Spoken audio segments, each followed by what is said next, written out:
સમાચારમાં વાત હવે અમરેલીની કરીએ। બગસરા તાલુકામાં હુડકો વિસ્તારમાં મોડી રાત્રે બાળક પર દીપડાએ હુમલો કર્યો। 10 વર્ષના બાળક પર અચાનક દીપડાએ હુમલો કરતા તેને ઈજા પહોંચી। બાળકને પ્રાથમિક સારવાર માટે બગસરા હોસ્પિટલ ખાતે ત્યારબાદ વધુ સારવાર માટે અમરેલી હોસ્પિટલ ખસેડવામાં આવ્યો। ઘટનાને લઈ વન વિભાગ સતર્ક બન્યું છે અને દીપડાને પકડવા માટે તપાસ તથા કાર્યવાહી હાથ ધરવામાં આવી છે।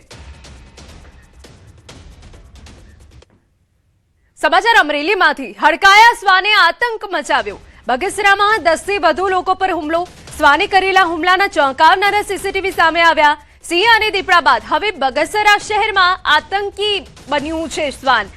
બગસરા શહેરના અલગ અલગ વિસ્તારોમાં હડકાયા બનેલ એક જ શ્વાને આતંક મચાવ્યો। કુંકાવા નાકુ અને જીનપરા સહિત વિસ્તારોમાં શ્વાને આતંક મચાવી લોકોને બચકા ભર્યા। 7 બાળકો, 1 મહિલા અને 2 પુરુષો પર શ્વાનનો જીવલેણ હુમલો। શહેરમાં શ્વાનના સરિયામ આતંકને પગલે સ્થાનિક રહીશોમાં ભારે ફફડાટ અને ભય। હડકાઈ કૂતરું બસ સ્ટેન્ડ પાસેથી મને બટકું ભરી લીધું।